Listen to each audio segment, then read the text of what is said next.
Another piece of news came out in the previous week that Van Dijk is also close to signing a new deal. And against West Ham, he scored the winner. There was a bit of a mix-up for West Ham's goal between him and Robertson. But I'm sure you're going to tell Sportsmo exclusively that the deal has already been signed and that it's just waiting to be announced.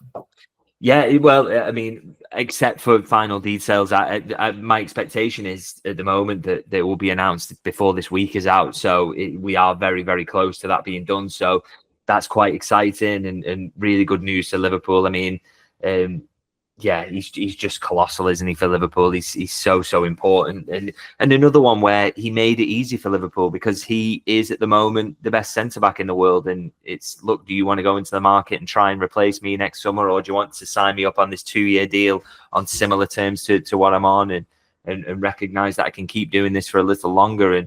And you know, he just made it straightforward for them again, and you know, again shows at the weekend. I mean, that rare error where he boots the ball off Robertson, but immediately goes up the other end and atones for it.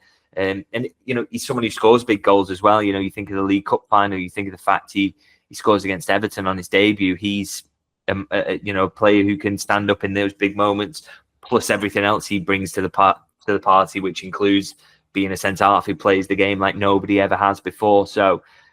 Yeah, it's an absolute no-brainer for Liverpool to sign him up. And like I say, news expected on that before the week is out. So that's, yeah, even better news for Liverpool. And for all the worry there's been over these contracts and all the nail biting, all the teeth gnashing, all the anger at times, you know, Liverpool are going to be in a position where they've got 2 out of the 3 done. And I think the third is a unique situation where the players maybe wanted to just go and try something different. So I think you've got to give credit to the sporting director and credit to the ownership for getting that done.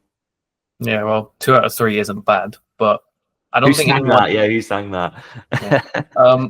I don't think it's controversial to say that Van Dijk and Salah are probably Liverpool's 2 best players. And I bring this up because I saw an interesting comment from Thierry Henry saying that he believes that Van Dijk is Liverpool's most important player, while Mohamed Salah is Liverpool's most valuable player. Is that an assessment that you think is fair and one that you'd agree with?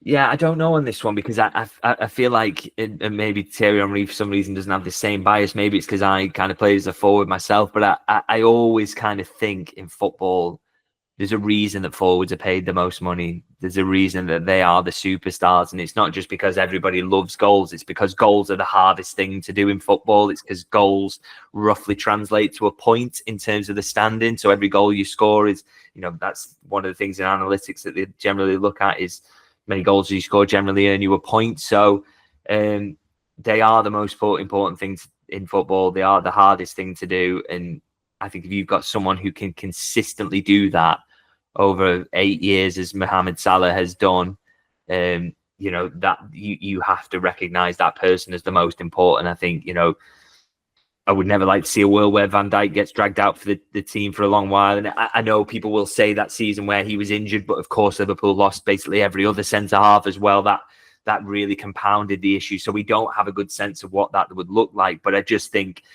taking Salah out over a long period would probably hurt more, in my opinion, if Liverpool had their other centre-halves fit. I still think it would make the team... I think a team without Van Dijk probably wouldn't be able to challenge for the Premier League or the Champions League, would probably be in and around that top 4. But I think if you take Salah out, you probably decline much further because goals are important and very difficult to do. And there's nobody who can come in and get, you know, as much as Van Dijk is probably the best centre-half there's ever been, I think the next best centre-half at Liverpool is probably closer to him than the next best forward in the world is to Mo Salah, if you get me. It's I just think forwards are, you know, it's ridiculous what they do and the hardest thing to do and virtually impossible to replace. And Liverpool, as I say, have got arguably the best player in the world at the moment in Mohamed Salah. So, yeah, I for me, he is and has been really since he signed Liverpool's most important player, really.